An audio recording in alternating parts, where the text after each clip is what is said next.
तो है, पॉसिबल तो है, मना नहीं है, मैथमेटिकल पॉसिबल, लेकिन ज्योमेट्रिक मीन किन्हीं वर्ड प्रॉब्लम को या किन्हीं रियल वर्ड की प्रॉब्लम को सॉल्व कर रहा है और ऐसी चीजों को सॉल्व कर रहा है जिनमें नंबर माइनस के नहीं, वहाँ नहीं है।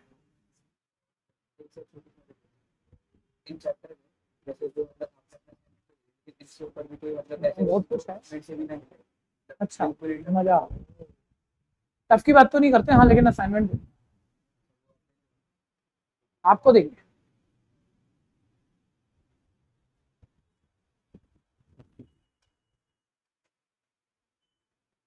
क्योंकि ये बात तो पूरी ही नहीं होती,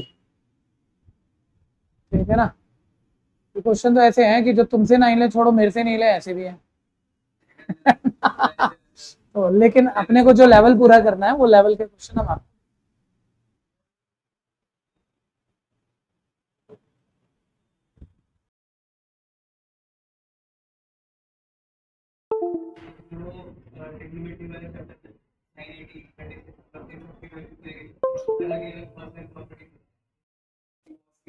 sign 18 root 5 minus 1 divided by 4, sine 36 square root of 10 minus 2 root 5 upon 4।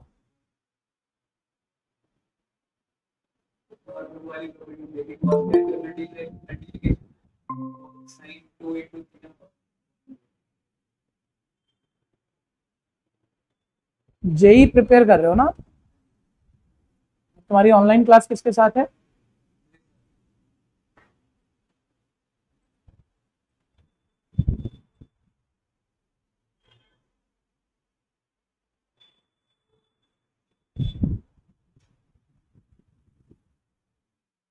Sign 18 का प्रूफ आता है?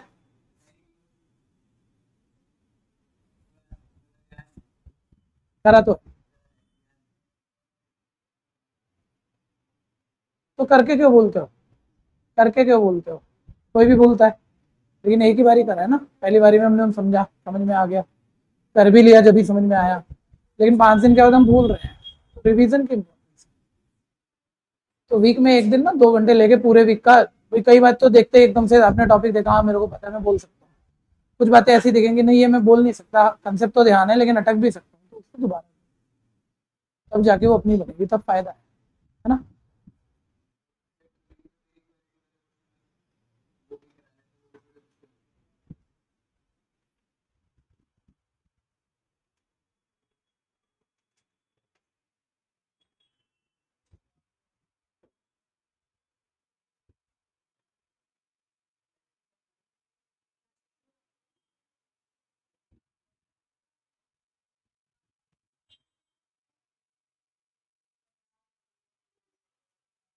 तो मुश्किल क्वेश्चन तो जब आपने ज्वाइन किया हुआ है तो वो तो देते हैं, डेली वाला असाइनमेंट भी तो होता है उनका एक।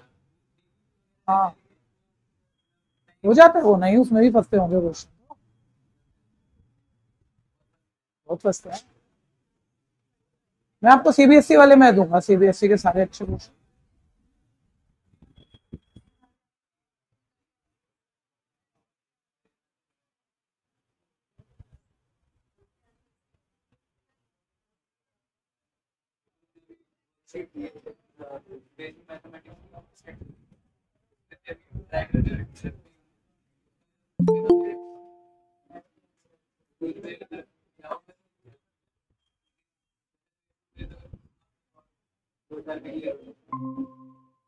चलो कर लो आप, इसमें भी मेरे पास आपके लिए कुछ है।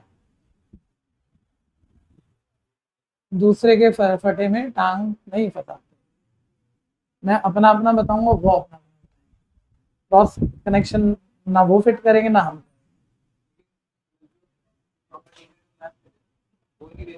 हाँ वो मेरे को मालूम, मेरे को सब मालूम है भाई। आजे बच्चे,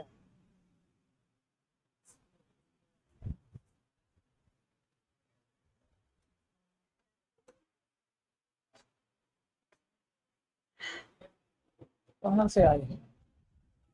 आनंदपुर से। थक गए, दौड़ लगा के आए। ऑनलाइन वाले बच्चे भैया 2 मिनट रुक जाओ, बच्चे आ रहे हैं। तो यार आज की क्लास तो थी 1 घंटे की, 5 वैसे ही हो गए, शुरू कर लेते हैं।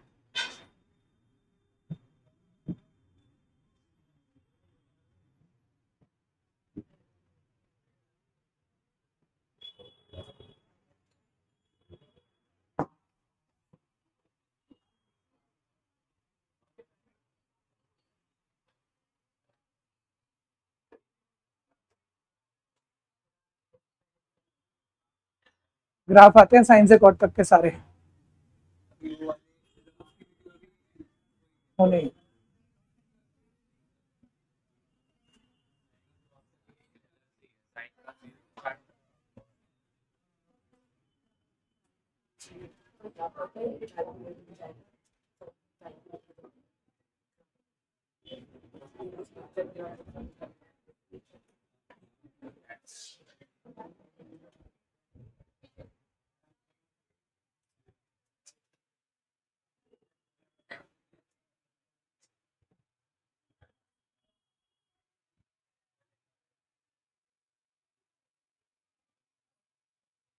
सामने देखिए सारे बच्चे बातें बंद। कुछ एक दो बच्चे कर भी चुके थे लेकिन तो भी ट्राइंग रहिएगा। उसने बोला एक जीपी की तीसरी टर्म और पांचवी टर्म का सम 90 है, तो कॉमन रेशियो जो कर भी चुके हैं उन्हें ही सीखना है, क्योंकि कुछ नई बातें आपने अपने नॉर्मल फ्लो में तो कर ही लिया है, लेकिन कुछ नए कंसेप्ट है जिससे मैथ्स और आसान होना है। ध्यान से सुनो, क्वेश्चन जीपी का है वो लिखना चाहिए। कहीं अचानक से एपी का आया और हम फॉर्मूले जीपी के लगा दे, वैसे ही गलत हो जाएगा। जीपी की third term A3, fifth term A5 का सम 90 दिया। ये तो कर चुके थे, सॉरी करना 9। जीपी की फर्स्ट टर्म 1 है यानी A1 है, तीसरी टर्म और पांचवी टर्म का सम 90 है। बोल रहा है कॉमन रेशियो बता। कोई भी पेन नहीं चलाना और ध्यान से सुनना। तीसरी टर्म का जीपी का फॉर्मूला AR²। सब बच्चे ध्यान से देखना, कुछ मजा आएगा आपको। बहुत सारे क्वेश्चन पे क्वेश्चन सारे, लेकिन इसी बच्चे से पूछो। इसको इस क्वेश्चन के बारे में कंप्लीट नॉलेज है। इसकी पूरी कोशिश रहेगी मेरे को बता दे, और मेरी पूरी कोशिश रहेगी मैं इसे कहीं ना कहीं तो फंसा दूं। सेम क्वेश्चन, ठीक है। लड़ाई लड़ रहे हैं हम दोनों, देखते हैं कौन जीतेगा। जबकि मुझे पता है जब आता है तो आते में क्या कहाँ ही ला लूंगा इसे, कहीं नहीं ला पाऊंगा। ठीक है, ध्यान से सुनते रहना। पांचवी टर्म का फॉर्मूला, अरे इसे ही बोलने तो, बाकी मत आओ नहीं तो बेकार में दिक्कत हो जाएगी तुम्हें। बाकी तो तुम सबने फंसना है, मैं इसको फंसाने की कोशिश कर रहा हूँ। इसकी नॉलेज काफी है इस वक्त, ठीक है भैया। अब बच्चा कह रहा है भैया ये पता है, डालो नया आ जाएगा, तो एक ही जगह 1 डाल दिया, तो 1 into R², 1 into R4 is equal 90। ठीक है, पहले नॉर्मल बातें सुन लो जिसमें आप सबको क्लियर हो। जैसे कोई इक्वेशन बन गई, लेकिन नॉर्मली डिग्री 1 वाली लीनियर आप खुद सॉल्व कर लेते हो, डिग्री 2 क्वाड्रेटिक सॉल्व कर लेते हो, डिग्री 3 डिग्री 4 नॉर्मली हम लोगों को सॉल्व कम करनी आती है बच्चों को। ठीक है, मेरा क्वेश्चन यहीं पर है, इसको बाद में सॉल्व कर रहे हैं। मान लो डिग्री 3 वाली किसी इक्वेशन को सॉल्व करना है। देखिए ये मूवमेंट भी 11वीं 12वीं में भी आता तो कम ही है, लेकिन जब आ जाता है और सीबीएसई में आ जाता है, मैं कोई एंट्रेंस के किसी पेपर की बात नहीं कर रहा, सीबीएसई स्कूल के एग्जाम में ही आ जाएगा। ठीक है, चाहे स्कूल टीचर भी नहीं पढ़ा रहा, चाहे मैं भी नहीं पढ़ा रहा, लेकिन अचानक से क्यूबिक बन जाएगी, अब सॉल्व तो करनी है। या बाय क्वाड्रेटिक हाईएस्ट पावर 4 वाली बन जाएगी, सॉल्व करनी है। कैसे करें?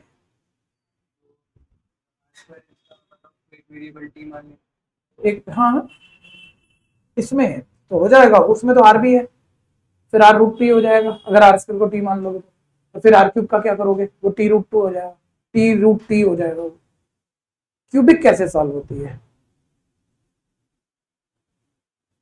जो आपने कहा वही कर रहा हूं मेरे दोस्त, ठीक है ना। मैंने कहा उनका काम वो करेंगे, लेकिन हमारा काम हम करेंगे। ठीक है, आपको अगले लेवल पे लेके बहुतों को पता होगा, ये तो हमने 10 में भी कच्चा पक्का तो बोल देते हैं, कभी कभी कराते कभी नहीं है, वर्किंग तो बोल ही देते हैं एक आधी बारी पूरे साल में। ये नहीं आता तो इसका नुकसान तो जेन्युइनली मैं फिर कह रहा हूँ 11 12 स्कूल में पढ़ते पढ़ते भी हो जाएगा, एक्स्ट्रा में तो पता होना ही चाहिए। ठीक है, जब डिग्री 2 से बड़ी डिग्री वाली कोई इक्वेशन आए, इसके फैक्टर बनाने आने चाहिए। जैसे क्वाड्रेटिक के आंसर क्यों निकलते हैं? 2 फैक्टर बनते हैं ना उसके, वो दोनों फैक्टर 0 के इक्वल रख के शिफ्ट करके फिर तो आंसर निकाल ही लोगे। तो क्यूबिक के कितने फैक्टर बनेंगे? तो 3 बनाने आने चाहिए। और इसके लिए 9th की फैक्टर थ्योरम लगती है, जो सब पढ़कर आए हो। ठीक है ना, कि सबसे पहले इसमें ऐसे रैंडम कुछ भी लिखा हुआ है, आर की जगह 1 पुट करके देखो क्या 0 हो रहा है, फिर -1 पुट करके देखो, फिर 2 पुट करके देखो, फिर -2, बारी बारी से पुट करते हैं। ठीक है, चाहे बात मैं ऐसे ऊपर ऊपर से एक बच्चे को समझाने के लिए बोल रहा था, लेकिन हम सबकी जरूरत है, हमें 11th में भी कई बार यूज करना पड़ेगा। ध्यान देना, इस चैप्टर के एक्स्ट्रा क्वेश्चनों में, लिमिट एंड डेरिवेटिव के एक्स्ट्रा क्वेश्चनों में भर भर के करना पड़ेगा। सबसे पहले वो नंबर ढूंढा जाता है जिसे पुट करने पे 0 होता है, 1 -1 2 -2 3 -3 ऐसे एक एक करके पुट करते रहते हैं। मान लो ढूंढते ढूंढते मिल गया, ठीक है, इसको ऐसा कर देते हैं। मान ले ढूंढते ढूंढते मिल गया -7 पे 0 है, चेक मत करना, सही कुछ नहीं है, फैक्टर नहीं करके क्वेश्चन बनाया, बस टाइप बता। मान लो -7 पे 0 हो गया, तो आर -7 पे 0 है, यानी इसके 3 आंसर में से एक आंसर तो -7 हुआ। सोचो जब आप किसी क्वाड्रेटिक के आंसर निकालते हो, आप मिडल कुछ भी रटना मत, आप मिडल टर्म स्प्लिट करके फैक्टर बना लेते हो, अलग अलग 0 करके आंसर निकाल लेते हो। आंसर कुछ भी होता है, ऐसी चीज होती है जो पुट करने पे 0 दे, पुट करने पे 0 आ जाए, वही तो आंसर होता होगा। क्या आप जो 10th पढ़े थे उसमें पुट करके 10th में देख लेते थे 0 आ रहा है, तो मैं कह रहा हूँ फैक्टर तो बन नहीं रहे, तो मैंने मैनुअली शुरू कर दिया, मशीन नहीं चली मेरे से, मैंने मैनुअली हाथ से करना शुरू कर दिया। 1 पुट करके देख रहा हूँ, -1 2 -2, जिस पे 0 हो गया वो आंसर। तो मतलब क्वाड्रेटिक के 2 होते हैं, इसके 3 फैक्टर बनने हैं, फैक्टर कोई नहीं पता, एक आंसर तो पता है, आर का -7 आ गया, -7 को लेफ्ट भगा दो, पहला फैक्टर क्या बन गया इसका, r + 7। क्यूबिक के 3 फैक्टर होने चाहिए, उठाओ क्यूबिक को, पूरी क्यूबिक लिखो और उसे उसके एक फैक्टर से डिवाइड कर दो। इसके 3 फैक्टर है, एक पता लग चुका है, एक से डिवाइड कर दो, यहाँ अपने आप ही कोई भी क्वाड्रेटिक आएगी, मिल गए फैक्टर। एक फैक्टर ये क्वाड्रेटिक के तुम्हें आते हैं, मिडिल टर्म स्प्लिट करो, 2 फैक्टर बन गए, एक ये रहा, 2 ये रहे, सबको 0 के इक्वल रखो, शिफ्ट मारो, 3 आंसर। यहाँ तक बात क्लियर है। कहने को 10वीं में भी एक आधी बारी हम बोलते हैं, कहने को 11वीं में, लेकिन बोल के तैयार कुछ नहीं होता, 2 दिन बाद फिर भूल जाएंगे हम। तो यहाँ तो क्वेश्चन आएंगे, मैं आज तो नहीं करा रहा, जब आएंगे तब कराऊंगा, ठीक है, यहाँ तो करने पड़ेंगे हमें, लेकिन ये तो अपनी जबरदस्त बड़ी वाली गलती मान लो कि हमें मेथड ही नहीं पता कम से कम, लेकिन जब मेथड पता हो फंसते तब भी हम, और बड़े गंदे वाले तरीके से फंसते हैं, ठीक है। एक बड़ा सा क्यूबिक दे दिया उसने, मेथड सबके पास यही है जो मैंने बोला, 1 डाल रहा बच्चा, 0 नहीं हो रहा, 1 -1 पे नहीं हो रहा, 2 पे नहीं, -2 पे नहीं हो रहा, टीचर का भी नहीं हो रहा, 3 पे नहीं हो रहा, भाई कितनी देर तक ट्राई करेंगे। तो यहाँ वीएम वैदिक मैथमेटिक्स से निकला एक शॉर्टकट है, जो आखिरी कांस्टेंट है, ठीक है, वो जिस जिससे डिवाइड हो रहा है उसके प्लस या माइनस पे इसमें 0 होना, नहीं तो ये 0 नहीं हो सकता। आखिरी कांस्टेंट इसमें क्या है, 7।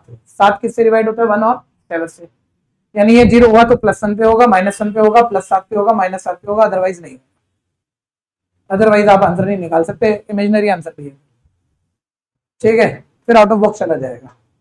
ये कहानी क्लियर है भैया। तो फैक्टर थ्योरम भी फायदा दे देती है, जो लास्ट वाली बताई, ठीक है। अब ये सारी बात भूल जाओ, ये तो मैं ऐसे ही बोलने पर आ गया कि 4 बारी बोलूंगा तो 5वीं बारी मैं करा पाऊंगा, आपको ध्यान आएगा, ठीक है भैया। लेकिन आज मोमेंट, मतलब जब बच्चे की नॉलेज हो ना, तो इतनी नॉलेज तो पहले होनी ही चाहिए, चाहे यूज करना पड़ रहा है मेथड, चाहे नहीं करना पड़ रहा।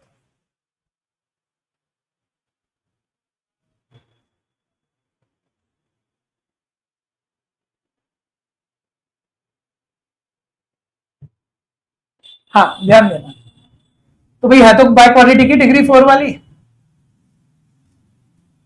तो यानी जो 10वीं का ब्रिलियंट बच्चा जो आता है ना, बहुत सारी पढ़ाई पढ़ पढ़ा के, तो वो तो इसके ये जो मैं कंसेप्ट बोल रहा था उस पर आ जाता है, सर बाय क्वाड्रेटिक का फैक्टर, तो उसी फैक्टर थ्योरम कहते हैं उसे हम, फैक्टर थ्योरम से बनेंगे। तो भैया वो तो बड़ा बड़ा मेथड है, वो चाहे क्यों कोई भी टीचर समझा भी दे आपको, तो वो बड़ा मेथड लगाना ही पड़ेगा क्या। तो हम 10th मैथ्स में तब उस बड़े मेथड को लगाने से बचेंगे, कब बच सकते हैं, ध्यान से सुनना। क्वाड्रेटिक आप सब जानते हो, हाईएस्ट पावर 2 वाली टर्म, फिर पावर 1 वाली, फिर कांस्टेंट, अगर ठीक हर टर्म की पावर डबल हो जाए, 2 का डबल 4, 1 का डबल 2, 1 का डबल 2, पावर 0 होती है, 0 का डबल 0 मतलब सेम, ठीक है। तो ऐसी इक्वेशन को आप क्वाड्रेटिक जैसे ही सॉल्व कर सकते हो, इसके लिए लंबे मेथड की जरूरत नहीं है। नहीं तो अगर इसमें मतलब जरूरी थोड़ी है बाय क्वाड्रेटिक कैसी आएगी, इसमें एक्स क्यूब भी तो आ सकता था, इसमें एक्स भी तो आ सकता था, वो आ गया तो फिर कोई तरीका नहीं आपके पास, फिर वो फैक्टर थ्योरम और वो पूरा लगा के ही आंसर बनेगा। वो तो चांस की बात है, क्वाड्रेटिक में 3 टर्म है तो इस बाय क्वाड्रेटिक में भी 3 है, चांस की बात है, क्वाड्रेटिक की जितनी टर्म होती है हर पावर, हर वेरिएबल की पावर का डबल ही हो रहा है, तो ये वाला टाइप सिर्फ क्वाड्रेटिक जैसे सॉल्व होता है। तो अभी हमें लंबा जाने की जरूरत नहीं पड़ेगी, लेकिन नॉलेज हमारी सारी है भाई, कि लंबा होता तब भी करते हैं और लंबा नहीं है तो पता है क्यों शॉर्टकट लगेगा, और अब हम शॉर्टकट लगा सकते हैं।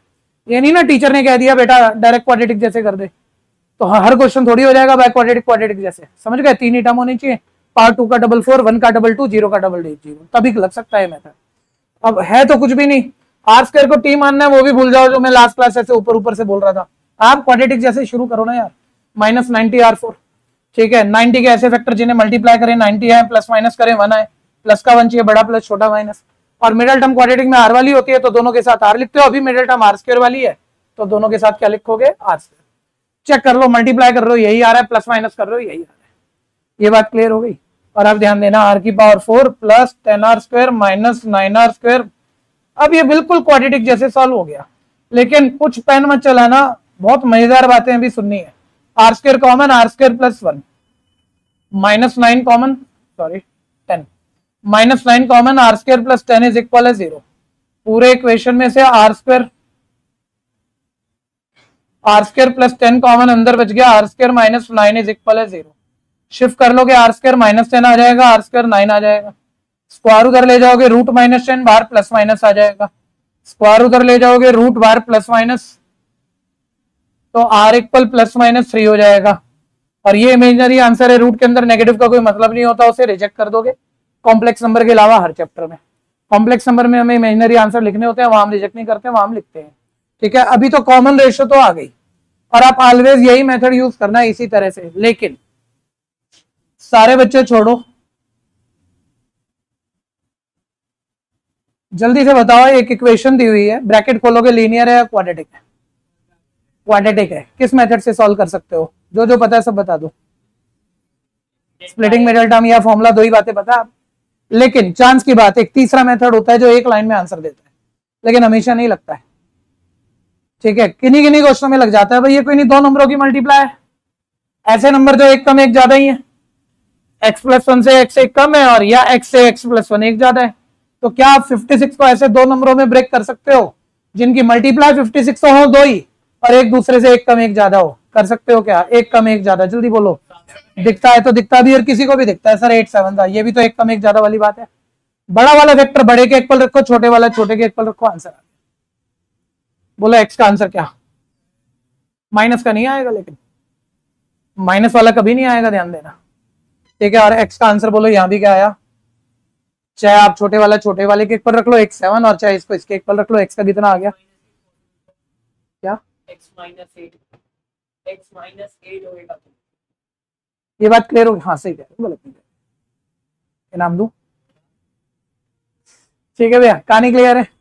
ठीक है, बड़ा वाला वेक्टर बड़े वाले के एक पल रख दो, छोटे वाला छोटे वाले के एक पल रख दो, ऑलवेज आंसर आ जाएगा। ठीक है, अपने को जरूरत नहीं पड़ेगी ना यार अभी, है ना। अब हम लड्डू मीठा प्रूफ करने बैठे हैं, तो लड्डू मीठा करने के लिए तो एफर्ट डालना है। अब जो एफर्ट डाला उसके उस पे बाल की खाल थोड़ी खींचनी है। ठीक है, कर दे, सामने देखते रहना। करोगे, मैं फिर कह रहा हूं ऐसे ही। लेकिन ये कितने भी बड़े बड़े क्वेश्चन मैथ्स की खूबसूरती है जो 11वीं में आपको चने चबवा देगी, ना को चने चबवा देगी। वो बात क्या है, ये 5 नंबर का क्वेश्चन 1 नंबर में दे जाएगा। आपका स्कूल टीचर बहुत ही बढ़िया वाला है ना, मेहनती टीचर है। 10 क्वेश्चन 5-5 नंबर के 20 क्वेश्चन वाले सेक्शन में, पहले 10 सारे एमसीक्यू। तुम वो 10 ही 3 घंटे में नहीं कर सकते। ठीक है, तो तुम्हारा 40 क्वेश्चन का पेपर कैसे होगा? ठीक है, आ जाएगा मजा। तो फिर भैया मतलब यही क्वेश्चन बड़े में छोटे नंबर में पूछ ले, कहां से कर दें? ये देखो ना, इक्वेशन यहां बनी थी, बुद्धि चलानी आती है। आर स्क्वायर कॉमन है, अंदर क्या बचा? 1 प्लस आर स्क्वायर। हर बच्चे को दिख रहा है, ये एक कम है, ये एक ज्यादा, आर स्क्वायर से एक ज्यादा, आर स्क्वायर प्लस 1। तो क्या ये दो नंबरों की मल्टीप्लाई? क्या ऐसे दो नंबर हम यहाँ ढूंढ सकते थे जिनकी मल्टीप्लाई 90 हो, एक कम एक ज्यादा वाले? जल्दी बोलो सर। 10 9 90। बड़ा बड़े वाले के एक पल है, छोटा छोटे वाले के एक पल है। चाहे आप आर स्क्वायर प्लस 1 10 के एक पल रख लो, R square 9, R equal plus minus 3, या आर स्क्वायर इक्वल 9, वो तो बात वही हो गई। स्क्वायर उधर ले जाओगे, रूट बाहर प्लस माइनस। रिजेक्शन इसमें नहीं आती है, इसमें आधे आंसर आते हैं। ये बात क्लियर हो गई? ठीक है, तो आंसर तो मिल ही गया, एमसीक्यू तो हो ही जाएगा तुम्हारा। ठीक है, जाने दो। लिखने में सब्जेक्टिव में ये मेथड कभी मत यूज करना, आपका स्कूल टीचर 2 नंबर में भी नंबर नहीं देगा अगर ये शॉर्टकट यूज कर दिया तो। एमसीक्यू में चलेगा। करो, पूरा करो।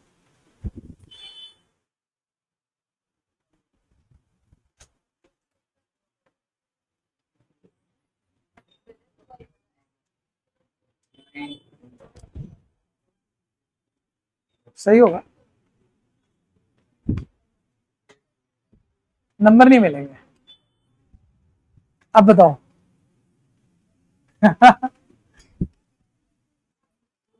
गलत होता तो फिर पढ़ाते क्यों? आंसर तो आ रहा है और सही आ रहा है ना। लेकिन शॉर्टकट हो गया ना, स्टेप छोड़ दिए, ऐसे ही रटा दिया। टीचर सब्जेक्टिव में नंबर नहीं देगा। हो गया भाई? पहले ही कर लिया था,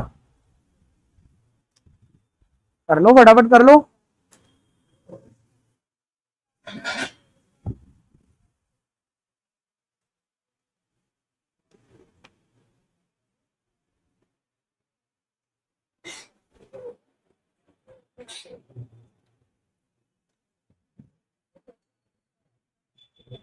नई बुक में क्वेश्चन है अभी ये,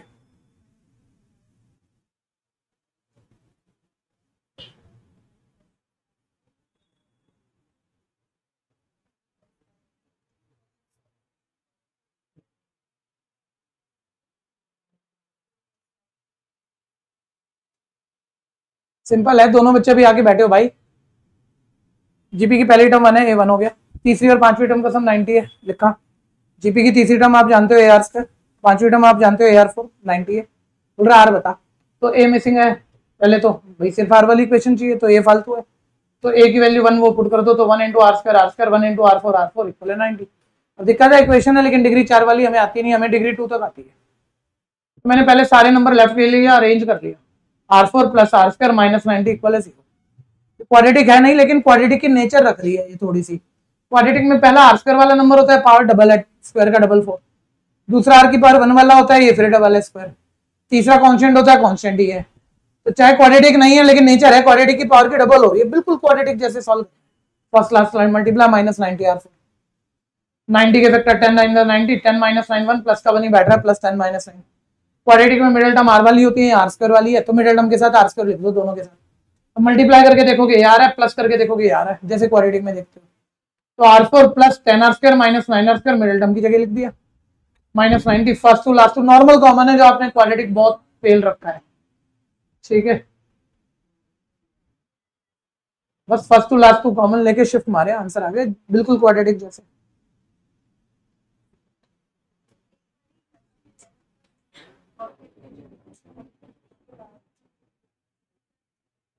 क्या पूछ रहे हो आप? पूछ, लिख पाए क्वेश्चन में जो स्टेटमेंट दे रहा है वो लिख पाए कि इवन टर्म का सम ऑड टर्म पर आने वाली, ऑड रैंक पर आने वाली जीपी के सम के 5 टाइम के इक्वल है, ये लिख पाए। इसे लिख दो, क्वेश्चन हो जाएगा। जीपी में सभी टर्म का सम ऑड रैंक पर आने वाली सम के सम के 5 टाइम के इक्वल, ठीक है। और एक हिंट दे देता हूँ, पहली टर्म A1 बक्सा, दूसरी टर्म बक्सा A2 A3, कितनी टर्म? तो भाई इवन या ऑड तब डिफाइंड होगी टोटल टर्म की काउंटिंग जब हमें पता हो। तो शुरू में टोटल टर्म आप 2n टर्म मान लें, total count of term 2n मान लें, ठीक है। तो सभी टर्म का सम S2n। अब उसमें पहली दूसरी तीसरी लास्ट 2n। अब इसमें ऑड वाली फर्स्ट थर्ड फिफ्थ और आधी हो जाएंगी, n हो जाएंगी के सम के 5 टाइम के इक्वल। सोचो, इससे ज्यादा बताना कराना हो जाएगा। हिंट मांग रहे थे तो ये, अगर ये लिख पाए तो क्वेश्चन अपने आप हो गया, अगर ये लिख ही नहीं पाए तो क्वेश्चन नहीं हो गया भैया। लेकिन आप अगले क्वेश्चन पे ध्यान दो सारे बच्चे, लिखो, पक्का आएगा एग्जाम में, ठीक है। खास नहीं है लेकिन इंपॉर्टेंट बहुत है, इसके बिना पेपर नहीं बनता भाई, वेरी इंपॉर्टेंट। सामने ध्यान से सुनेंगे, जो मैं पूछूंगा आप सबने बोलना है, अपने आप ही आप वर्किंग भी सेट कर दोगे और करा भी दोगे। उसने बोला एक जीपी के 3 नंबर, उन 3 नंबर का सम 56 है, और जीपी के 3 नंबर की बात कर रहा है, और मान लो वो 3 ही पूछ रहा है, 3 नंबर जीपी के जिनका सम 56 है, ठीक है, और वही 3 नंबर पूछ रहा है। तो 3 नंबर पूछे जाए तो क्या माने जाते हैं? शॉर्टकट से मानने चाहिए कि नहीं मानने चाहिए? हमने शॉर्टकट पढ़ा था, जब 3 नंबर पूछे तो नॉर्मल तो ए आर स्क्वायर होनी चाहिए पहली 3 टर्म, लेकिन हमने कहा था ऐसे मत मानना। जब 3 ही पूछे तो A बाय आर पहली टर्म, दूसरी ए, तीसरी आर, ऐसे मानना, माननी चाहिए नहीं? भाई बोला मत करो, ये कहा था एक तो 3 पूछे तब यही मानना, लेकिन तीनों की प्रोडक्ट जरूर क्या दे दे, प्रोडक्ट ना दे तो ये शॉर्टकट नहीं है। वजह, कोई भी टीचर कोई भी किताब आपको बता ही रहा है जीपी की 3 टर्म पूछे तो यही मानना, लेकिन ये शॉर्टकट है क्यों? इसमें तो एक टर्म आपकी डिवाइड वाली भी है, मुश्किल मान लिया आपने। शॉर्टकट ये है जब वो तीनों की प्रोडक्ट देता है, कुछ भी मान लो तीनों की प्रोडक्ट बने तो आर से आर कट रहा होता है ना यार, प्रोडक्ट में तो कटेगा, ये 1 वेरिएबल इक्वेशन आंसर आ जाएगा। कुछ और मान लो उसने 3 टर्म भी पूछे, तीनों का सम दे दिया, कुछ और दे दिया, प्रोडक्ट नहीं दी, तो कटना तो आर प्रोडक्ट करके था। जब ये कटना ही नहीं है तो फिर वो सम में तो आसान थोड़ी है, फिर तो ये मुश्किल हो जाएगा। ये क्लियर है? जब भी जो बच्चों ने शुरू से अटेंड नहीं किया है कम से कम इतना याद कर लो अभी के लिए, 3 टर्म पूछी जाए, ए बार ए आर माननी है, लेकिन कब? जब तीनों की प्रोडक्ट जरूर, 3 ही पूछे, 4 नहीं पूछनी, 5 नहीं पूछनी, 3 ही पूछे और उनकी प्रोडक्ट जरूर है। ठीक है, तो 3 तो पूछी है लेकिन प्रोडक्ट नहीं थी उसने कहीं भी, तो ये नहीं है शॉर्टकट। तो मैं तो नॉर्मल चलूंगा, पहली टर्म ए, दूसरी ए आर, तीसरी ए आर स्क्वायर, तीनों टर्म का सम 56 है। देखिए जब टीचर कर रहा होता है ना क्वेश्चन, कोई नहीं बनता, तो टीचर को पता है कौन सी चीज कैसे शुरू करें कि वो बिल्कुल आसान रहेगी। जब आप वही क्वेश्चन आपको समझ में आ गया, आपको ये भी नहीं पता क्वेश्चन क्या पूछना है टीचर से, आप पेपर में सेम दिमाग से करने बैठे, आपका क्वेश्चन अटक गया, आप बोल रहे पता नहीं ये क्या जादू हो रहा है, क्लास में बैठा हूं समझ में आ रहा है, पेपर में उतना वो मजा बन नहीं रहा, वजह सुनना इस क्वेश्चन में है बात समझाने वाली। मैंने बोला 3 का सम, तो मैंने 3 टर्म उठा के ऐड कर दी, तुमने पेपर में पढ़ा 3 का सम, तुम S3 लेके बैठ गए, पहली 3 का सम S3 भी तो हो सकता था। अब ये मुश्किल है ये आसान है, कौन समझाए बच्चे को?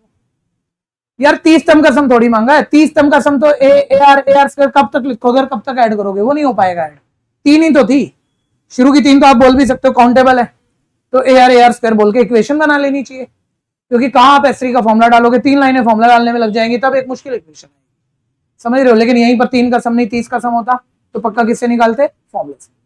ठीक है, पहली बात नॉर्मल है। कौन याद दिलाएगा जीपी की टर्म से बनी 2 इक्वेशन हमेशा कैसे सॉल्व होती है? पूरा बोलो ढंग से, मैं ऑलरेडी पिछली एक्सरसाइज में कई बार बोल चुका हूं, जीपी की टर्म से बनी 2 इक्वेशन ऑलवेज, पहले सारे वेरिएबल लेफ्ट कांस्टेंट राइट, पहला स्टेप, दूसरा कॉमन, तीसरा दोनों इक्वेशनों को आपस में डिवाइड, पहला स्टेप सारे वेरिएबल लेफ्ट कांस्टेंट राइट, दूसरा कॉमन, तीसरा 2 इक्वेशनों को आपस में क्या करना है? कुछ भी गड़बड़ा मत देना। नेक्स्ट आ जाओ, अब बोल रहा है if we subtract 1 7 21 from these 3 terms then these numbers are in AP. बोलता है अगर यहाँ पहले नंबर में हम 1 सब्ट्रैक्ट कर दें, दूसरे में 7 सब्ट्रैक्ट कर दें, तीसरे में 21 माइनस कर दें, तो जीपी के टर्म तीनों में जो कह रहा है वो माइनस कर दिए, तो ये नंबर जीपी नहीं है, बोल रहा है अब ये नंबर बदल गए होंगे और ये नंबर क्या बनाएंगे? ठीक है, कह रहा है मानना पड़ेगा, क्वांटिटी तो बदल गई होगी एपी। अब बोल रहा है वो 3 टर्म बता दो प्रत्युष भैया, खड़े होइए, खड़े होइए, खड़े होना है आपको, आगे आइए, आप पीछे मत बैठा करो, आप आगे पढ़ लिया। जब हम पढ़ रहे होते हैं ध्यान पढ़ाई में ही तो होना चाहिए, इधर उधर कहां। पहले में 1 माइनस किया, दूसरे में 7, तीसरे में 21, तो तीनों नंबर क्या बनेंगे? एपी में। ठीक है, एआर की एक इक्वेशन तो है सर, दूसरी कैसे आएगी? सारे बताओ नंबर एपी में तो क्या बराबर होगा? इक्वेशन बनानी है, इक्वल करना है, क्या बराबर होगा? रेशियो या डिफरेंस? सर हर 2 कॉन्सेक्यूटिव टर्म का डिफरेंस बराबर होगा ना, तो अगर हम सेकंड टर्म में फर्स्ट माइनस करें, अगर हम सेकंड में फर्स्ट माइनस करें, थर्ड में सेकंड माइनस करें, डिफरेंस तो बराबर होना ही चाहिए। ध्यान कहाँ है? जल्दी से बोलो, ध्यान कहाँ है? जल्दी। अगर मैथ्स आता है तो ये तो कोई भी सोच लेता है जो मैं बोल रहा हूँ, एरर ही होती है, एरर साइनों में, कैलकुलेशन में ही होती है। तो जब बच्चा लिख रहा है उसको पता है बड़ा बच्चा माइनस के बाद 2 टर्म आ रही है साइन बदलने, तो माइनस है minus minus plus 1, A R square minus 21 second term minus कर रहे हो साइन बदलने, minus A R plus, simple, मिल गया डिफरेंस इक्वल। ठीक है, अब सारे वेरिएबल लेफ्ट और कांस्टेंट राइट। ठीक है, वेरिएबल लेफ्ट लाते हैं, A R square left minus A R square, ये A R plus A R क्या हो जाएगा? 2AR।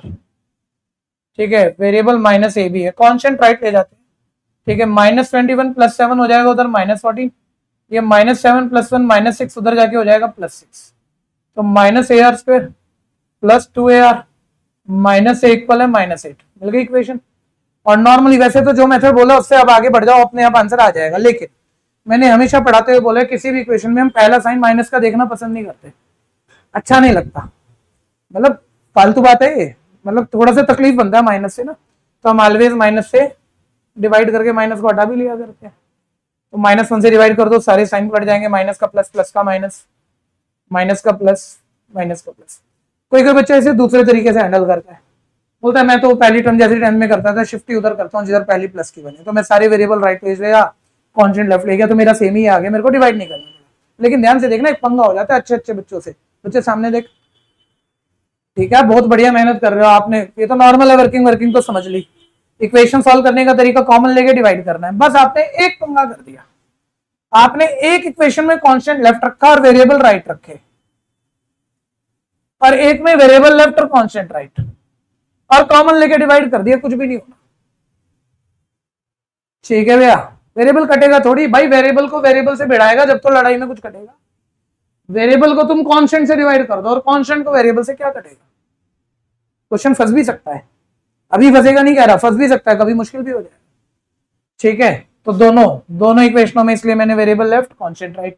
कॉमन लो, ए कॉमन है, क्या बचा 1 + r स्क्वायर। स्पीड से करते हैं, ध्यान से देखते जाना। ए कॉमन है, क्या बचा r स्क्वायर माइनस 2r + 1। दोनों में से किसी भी एक को किसी भी दूसरे से डिवाइड कर दो। नॉर्मली शाना बच्चा बड़े इक्वेशन को छोटी से डिवाइड करता है, ज्यादा बड़े नंबरों को ज्यादा छोटे वाले नंबरों वाली इक्वेशन से डिवाइड करता है।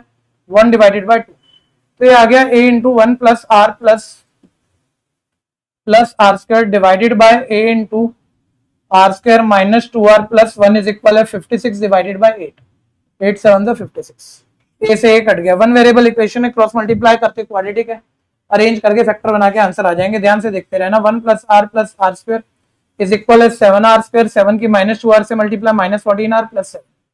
सारे number right arrange. 7r square minus r square 6r square minus 14 minus r minus 15r 7 - 1 6। Quadratic बन गई। बोलो जल्दी बोलो फटाफट। ठीक है, पूरी क्वाड्रेटिक को कॉमन नंबर 3 से डिवाइड कर देते हैं, छोटा हो जाएगा 2r square minus 5r + 2। Middle term split कर देते हैं। अब सबको पता है, अब देखने वाली बात नहीं है, हो जाओ शुरू। r आ गया, 2r कॉमन है, r - 2 बच गया, -1 कॉमन है, r - 2 बच गया। पूरी इक्वेशन में से r - 2 कॉमन है, 2r - 1 बच गया। अलग अलग जीरो के इक्वल रखो। अभी क्वेश्चन आगे भी चलेगा, पहले आप इतना कर लीजिए। अभी तो आ रहा है, अभी ये भी निकालना है, ध्यान से समझ के करिए।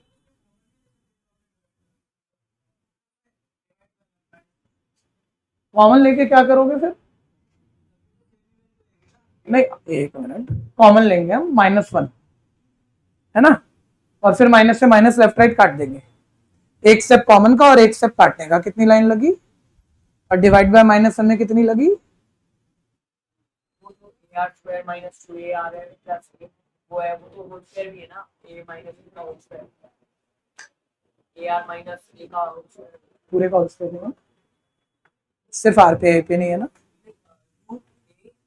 r का √a r, अब यहाँ √a नहीं है, वो ये ना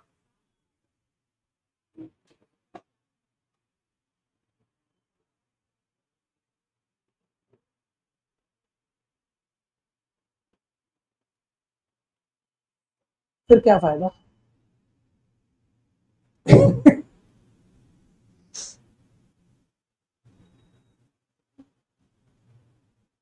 हो गया नहीं ना, लेकिन अच्छा देगा, चलो था, लेकिन फायदा नहीं है।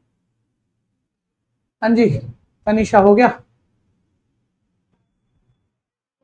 हो रहा है मतलब? फीस किस किसने पे नहीं की? कौन लाया हुआ है? जो लाया हुआ है बीच में टाइम लगे तो भैया को देते हैं ये, और जिसने नहीं पे की है वो अगली क्लास से पहले तक पे कीजिए। आज 3 तारीख है, 5 तक आपको सबने अपनी फीस पूरी कर। मंडे से फाइन लगेगा। अभी तक हम फाइन नहीं ले रहे थे इस सेशन में, अभी तक आप 1 दिन लेट दे रहे हो, 2 दिन लेट दे रहे हो, बस ले रहे हैं, फाइन नहीं लिया। अब मंडे से फाइन लगेगा।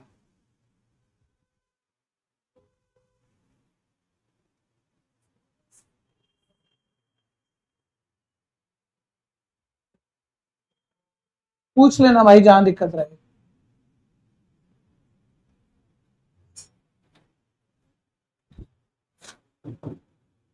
ये इसमें दिक्कत है, इस ये सारी क्वेश्चन कैसे? इसने कहा जीपी की पहली टर्म में 1 माइनस करें, दूसरी ए आर होती है 7 माइनस करें, करा। तीसरी आर स्क्वायर होती है 21 माइनस करें, करा जैसा कहा। तो बोलता है एपी बन जाएगी। यानी ये 3 नए नंबर है, वो कह रहे तीनों एपी में। मेरे को तो ए और आर निकालना है, तीनों टर्म नहीं पूछ हुई है जीपी की। ए और आर के लिए 2 इक्वेशन चाहिए, एक तो हाथ में इक्वेशन तो नहीं है, 3 नंबर एपी में। एपी में नंबरों का तो एक ही मतलब है, सेकंड में फर्स्ट माइनस करो, थर्ड में सेकंड माइनस करो, डिफरेंस इक्वल आएंगे। और अगर इक्वल आया तो इक्वेशन मिल जाएगी। तो वही कर लिया हमने भाई, 3 नंबर एपी में है तो सेकंड में फर्स्ट माइनस कर लिया। ठीक है, ए आर -7 माइनस पर साइन बदल लोगे -a+।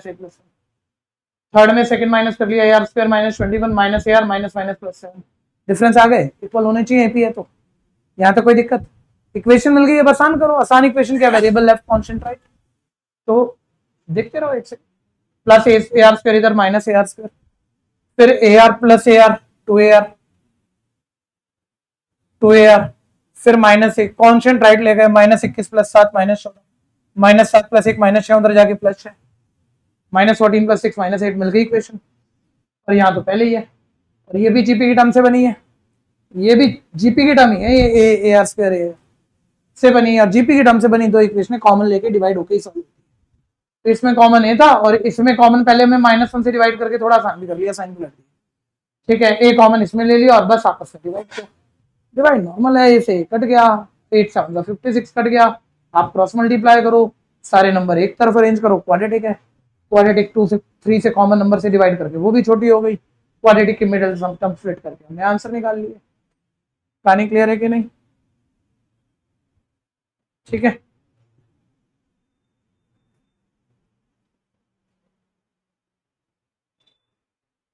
सोच के करें, समझ के करें, कहीं दिक्कत को बोल दें भाई पूरा करना, ए निकाल। इतना तेज बच्चा है, बच्चा अगला क्वेश्चन कर रहा है बढ़िया सा, अभी तो हम ये भी जो पूरा कर सकते हैं वो भी रुक गए।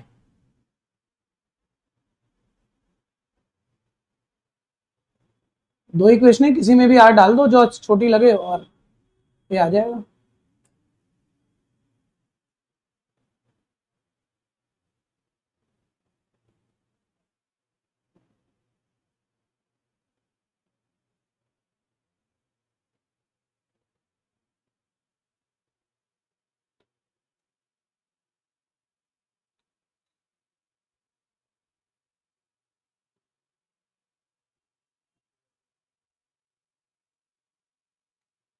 तीनों टर्म पूछी हुई है, आर हाफ पे भी आएगा, आर माइनस हाफ पे भी आएगा, फिर तीनों टर्म निकालनी है। 1 सेकंड रोको बच्चों, 1 सेकंड रोको, बढ़िया बच्चा आगे बैठा हुआ है, कुछ गलत नहीं कर रहा, सब कर देगा अभी, लेकिन आप इतना बड़ा देखिए ना, इस चीज को ध्यान दीजिए, मैथ्स में 38 क्वेश्चन है, ठीक है, और देखो बड़े बड़े भी हैं ही, टाइम तो लग ही रहा है।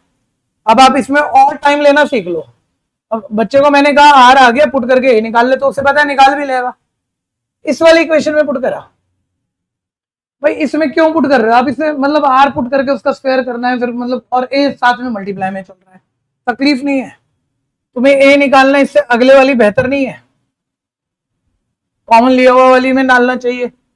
11वीं का बच्चा ये भी ना सोचे तो मतलब दिक्कत है, छोटी छोटी बातें सोच के जहां टाइम बचता है, चाहे एक ही सेकंड बचेगा बचाओ तो सही, ठीक है। आर की जगह 2 डाल रहे हैं तो अब आपको एक को तो नहीं सोचना ना, 1 + आर की जगह 2, 2 का स्क्वायर, ठीक है भैया, इज इक्वल है 56, 4 + 2 6 + 1 7 इज इक्वल है 56, ये 8 आ गया। 1 मिनट देखते रहना, तो a इंटू 1 + r स्क्वायर, दोबारा वही इक्वेशन, अब r तो हाफ भी था आपके पास, तो आप डालो a इंटू 1 + 1/2 + 1/2 का स्क्वायर 1/4, जल्दी जल्दी करना होता है, जो अभी तक धीरे धीरे आज चला रहे हो ये नहीं चलेगा, बहुत स्पीड से फटाफट से एलसीएम लो, शिफ्ट मारो, करो तेज तेज आज चलाओ, धीरे काम करने से कुछ भी नहीं होना, चाहे सारा मैथ्स आ जाएगा तब भी आधा ही पेपर करोगे, मिलेगा कुछ भी नहीं, स्पीड बढ़ाओ, सही मूवमेंट पता होना चाहिए, कहाँ चीजें पुट करनी है, छोटे छोटे कंसेप्ट आएंगे।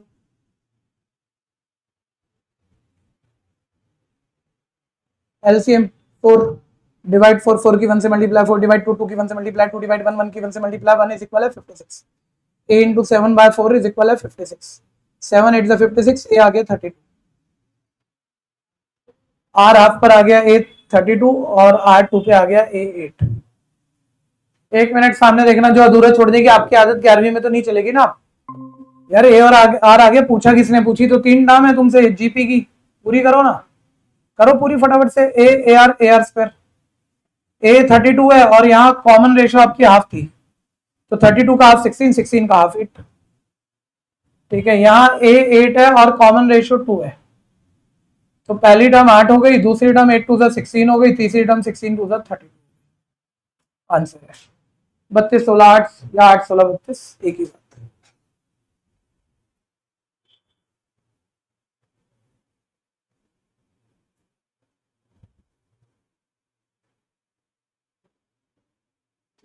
नहीं हो रहा अटक जाओ, पूछ लो, कोई समझने वाली बात है 10 बारी पूछ लो, फिर स्पीड नहीं चाहिए हमें, समझ में आना पहली चीज है, और समझ में आ गया है तो फिर धीरे का कोई सवाल ही नहीं है, जितना तेज कर सकते हो उससे भी तेज करना है।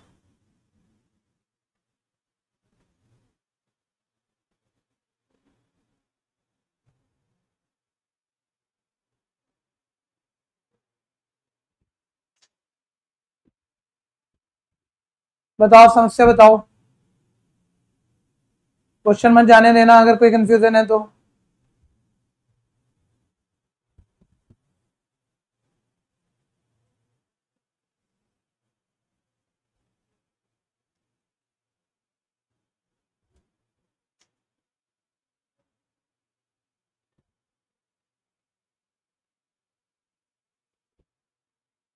यहाँ A32 था और R हाफ था, तो पुट नहीं कर रहे हम। पहली टर्म 32 है और बार बार हाफ से मल्टीप्लाई करना है, तो 32 into half 16, 16 into half 8। Put नहीं कर रहे, ये 8 है 8 2 है, तो 8 8 का डबल 16, 16 का डबल 32, होगी तीनों टर्म।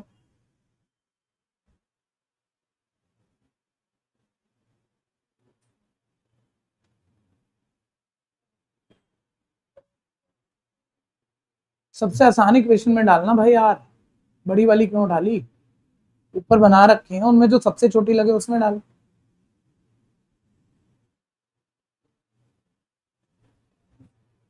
बुक खोलो बच्चे, अगला पढ़ो, फटाफट से दिमाग लगाओ। अगर आप टीचर का इंतजार करते रह गए आप नहीं अच्छे हो पाओगे। खुद ही करना है ना, खुद करना है तो खुद सोचे क्यों नहीं रहे पहले। आया पकड़ में आरुष अगला क्वेश्चन आ रहा है, हो गया, लेकिन सुन लेना फिर भी, हो गया। कोई स्क्रीन क्वेश्चन कर रहा है तो बता दो।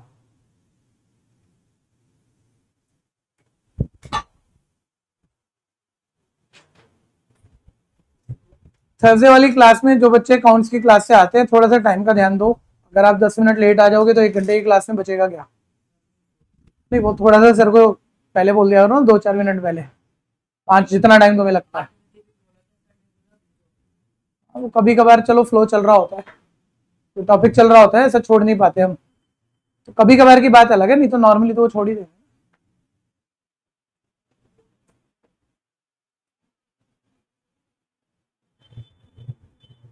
नेक्स्ट, अच्छा क्वेश्चन है, सबने ध्यान देना है भाई। छोड़ दे, रोक दे दोस्त, रोक दे, बिल्कुल रोक, ध्यान से सुनिएगा। मैं तो बस करने ही जा रहा था कि अपने हिसाब से जैसे समझाना चाहिए समझा दूं मैं, लेकिन एक बच्चे ने मेरे से क्वेश्चन पूछा और थोड़ा सा इन लेके कर तो दिया, दूसरा मेरे सामने कॉपी मेरे को दिख रही है, वो अटेम्प्ट कर रहा है, तो मेरे को कई बातें बताने का मन हो रहा है, क्योंकि जब आप सोचते तो आपको क्या दिखता है। क्या बोला उसने, GP consist of even number of term. GP में कितनी टर्म है? मैं आपसे पूछ ही रहा हूं, आप जरा कोशिश करवाना, देखो आपसे ही करवाते हैं क्वेश्चन और नॉर्मल में करवाएंगे।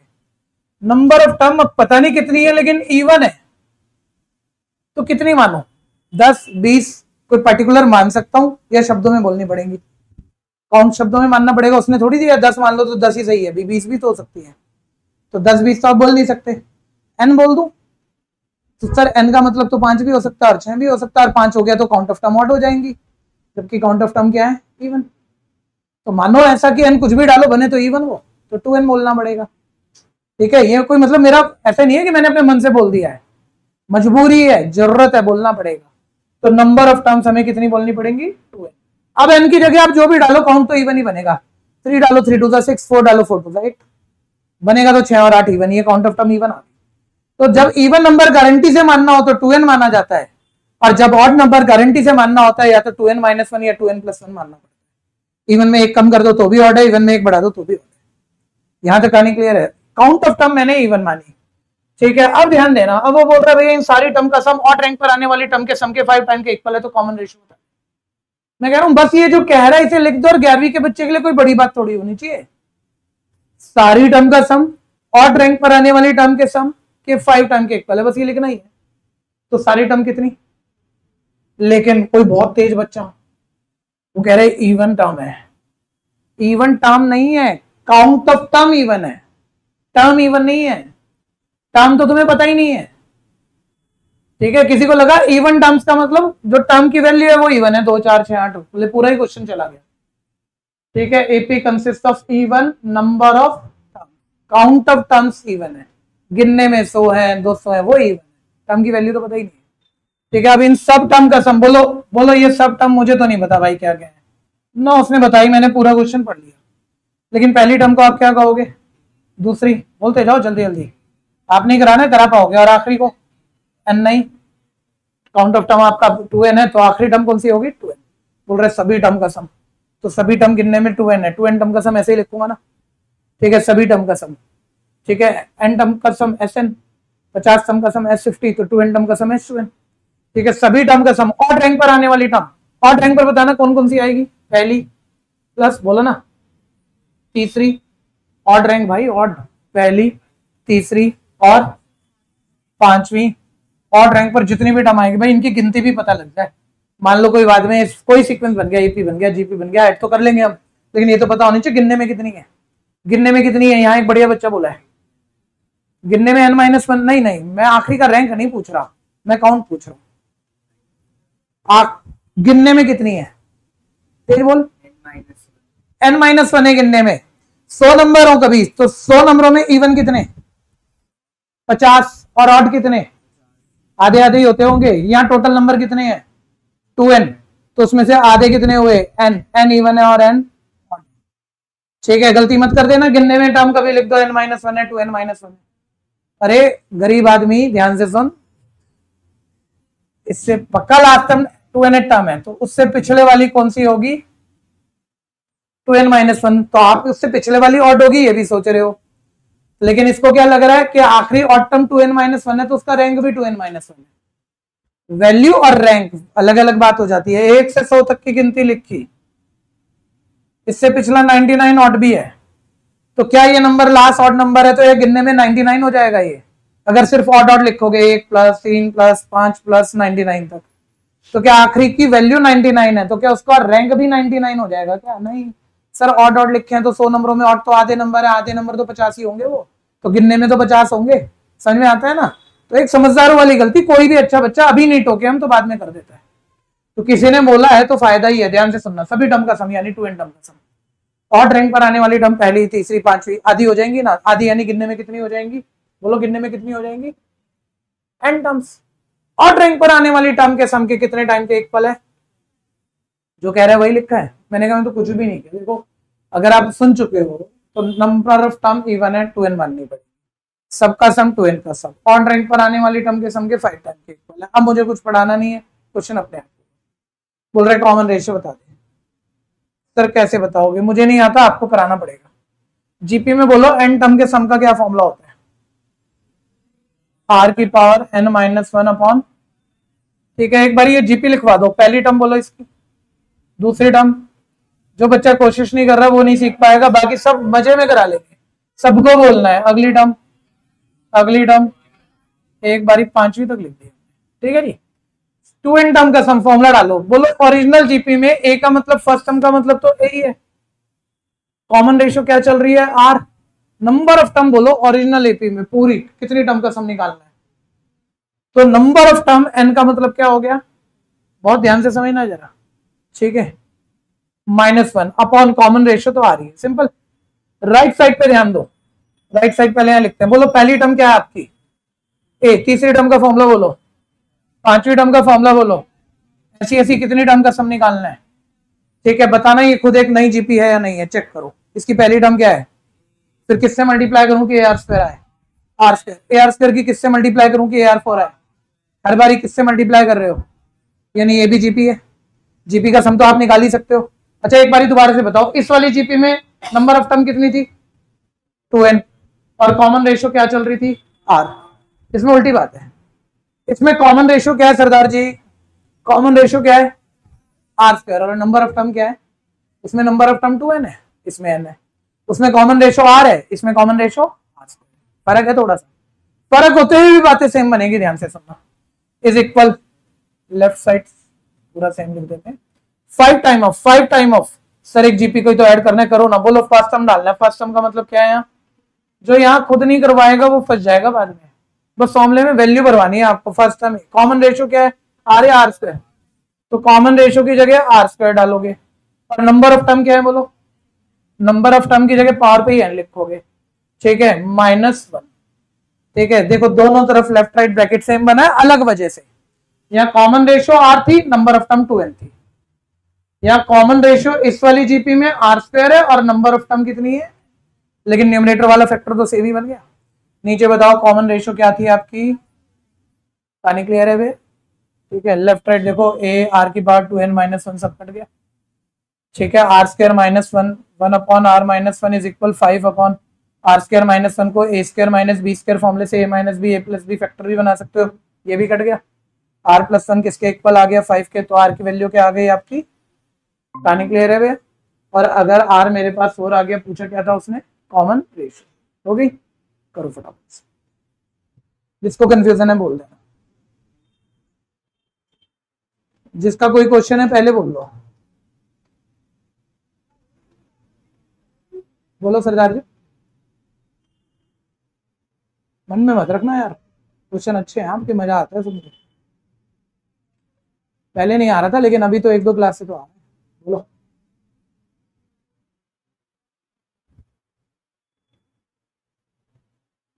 पूछो। कोई स्पोर्ट्स खेलते हो क्या आप? क्या थक जाते हो रात तक काफी? एनर्जी नहीं बचेगी तो पढ़ाई नहीं कर पाओ, थकना मना है।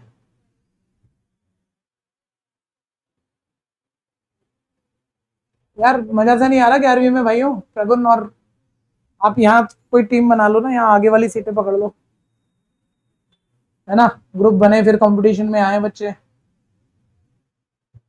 जहां मर्जी आके बैठ जाते हो, फिर फोकस में नहीं आ रहे हो।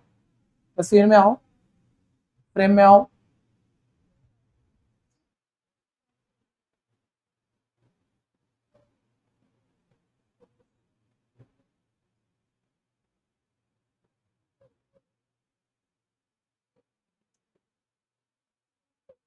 मजेदार क्वेश्चन आएंगे सारे,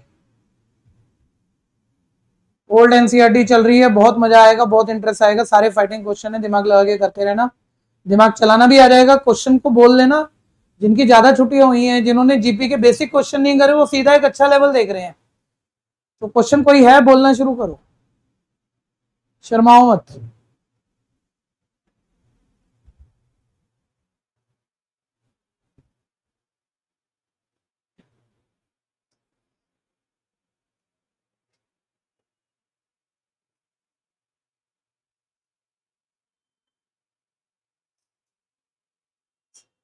हाँ जी, हो गया, अगला शुरू कर दिया, करो ट्राई करो। एक बात बताओ, कोई जीपी है, शुरू के 4 टर्म जीपी होंगे, जीपी के शुरू के 4 टर्म तो जीपी होंगे, लास्ट 4 टर्म भी एक अलग जीपी होंगे कि नहीं? लास्ट 4 टर्म का सम निकालना हो, और ऐसे नहीं निकाल रहे हम जो टोटल टर्म का सम और फिर शुरू वाली हटा रहे हैं, वो नहीं, सिर्फ आखिरी 4 टर्म का सम निकालना हो तो कैसे निकाल सकते? ये खुद अपने आप में एक नई जीपी होगी, है ना, आखिरी 4 टर्म भी लिखे जीपी, तो ये भी बना रही है, और 4 टर्म का अगर हमें सम निकालना हो, जीपी नहीं सॉरी एपी, जीपी को छोड़ देते हैं, एपी, एपी में लास्ट 4 टर्म भी एक एपी सेपरेट एपी बना रहे हैं, और एपी का सम का फॉर्मूला क्या होता है, n/2 फर्स्ट टर्म प्लस, ठीक है, अब number of term 4/2 first term. अब जो ओरिजिनल एपी में मान लो n टर्म है, तो n, n-1, n-2, n-3, यानी इन 4 टर्म की एपी में जो पहली टर्म है वो n-3 term, first term an-3, last term an-3 an के आपके फॉर्म है ना, ऐसे ऊपर ऊपर से कुछ भी बोल दिया आप पढ़ो कुछ।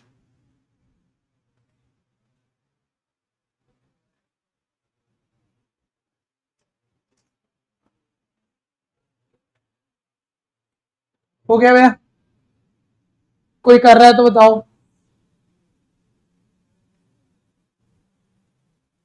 कुछ पूछना है तो बोलो। RHS से R, ठीक, ये तो आप बता दोगे, मेरे से पूछ रहे हो ना, पूछ रहे हो ना, साथ साल पूछना चाह रहे हैं क्या? फिर उसको तो मैं बता देता हूँ। बच्चे पहले लेफ्ट पे आ जाओ, सम का ये फॉर्मूला है, यहाँ पर है ना, ओरिजिनल एपी में जो सारी मिला के 2n टर्म है, सबका सम निकाल, फर्स्ट टर्म डालनी है ए, वो ए ही है, कॉमन रेशियो इसमें तो आर से मल्टीप्लाई कर रहे हैं, आर ही है, नंबर ऑफ टर्म 2n का सम निकालना है, तो ऊपर n की जगह 2n आएगा, वो नॉर्मल है, और नीचे r का मतलब r रहेगा, वो आपको क्लियर भी है, आपका क्वेश्चन यहाँ है, तो पहले यहाँ ये देखो, ये सारी टर्म का सम नहीं है, ये सिर्फ ऑड नंबर पे आने वाली पहली, तीसरी, पांचवी उनका सम है, ऑड वाली आधी भी हो जाएंगी, 2n का आधा n भी हो जाएंगी, है ना। तो हमने पहली टर्म लिखी भाई a, तीसरी टर्म यहां से उठाई AR2, पांचवी यहां से उठाई AR4, क्या ये ओरिजिनल जीपी है या कोई नया सीक्वेंस है, पहले ये आप बताओ। नया बन गया। अब ये जरूरी भी नहीं है जीपी बने, पहली तीसरी पांचवी छोड़ भी थी बीच में टर्म, लेकिन आपने ध्यान से देखा, देखो सर फर्स्ट टर्म तो यही है, और बार बार ना अपन आर स्क्वायर से मल्टीप्लाई कर रहे हैं, एक ही चीज से मल्टीप्लाई कर रहे हैं, जीपी तो है लेकिन फर्स्ट टर्म है, लेकिन कॉमन रेशियो आर है या आर स्क्वायर है, और नंबर ऑफ टर्म जिनका सम निकालना है वो कितनी है, 2n का आधा n हो जाएंगे और उठाएंगे, ये भी क्लियर है। अब फॉर्मूले में डाल, फर्स्ट टर्म लिखनी होती है, फर्स्ट टर्म तो तुम्हारी यही है, कॉमन रेशियो आप बताओ क्या लिखूं, वही लिखूंगा आर स्क्वायर, ठीक है ना, कॉमन रेशियो आर स्क्वायर है और नंबर ऑफ टर्म कितनी है, तो जो भी कॉमन रेशियो है उसकी पावर n आती है ना, और ब्रैकेट खोलोगे तो ये 2 की n से मल्टीप्लाई 2n ही तो बनेगा। फर्क है, यहां कॉमन रेशियो आर थी, नंबर ऑफ टर्म 2n थी, यहां कॉमन रेशियो आर स्क्वायर है, नंबर ऑफ टर्म n है, फर्क तो है लेकिन बात वही बैठ गई। ब्रैकेट खोलते ही अब 11वीं में कहां छोटी छोटी बातें लिखे हैं, हमने तो कह दिया कॉमन रेशियो आर स्क्वायर और number of term n, R की पावर 2n, -1 तो है ही फॉर्मूले में, और नीचे भी कॉमन रेशियो तो आर स्क्वायर ही है, आर स्क्वायर -1 आ गया समझ में। शर्माना मत दोस्त, तुम जो एक क्वेश्चन पूछोगे वो 10 की प्रॉब्लम है, वो एक की नहीं है, तो सबका ही भला होता है उसमें।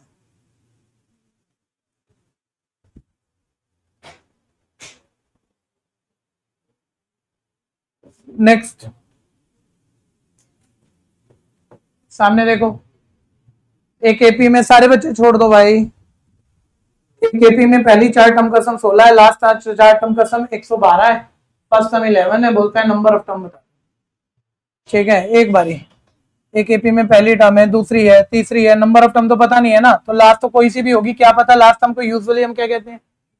अब तो वो वाली बात भी नहीं है, काउंट ऑफ टर्म इवन है कि 2n ही बोलनी पड़े, टोटल टर्म कितनी भी है, कितनी भी को तो n तो कह ही सकते हो, तो पहली दूसरी तीसरी n। मैं कह रहा हूं अगर आप क्वेश्चन लिख सकते हो तो क्वेश्चन होने के बराबर है, दिमाग चलाना उसके बाद ज्यादातर को आता है, ठीक है। मैं इस क्वेश्चन को शुरू करूं, एक अलग से बात पहले जवाब दे दो।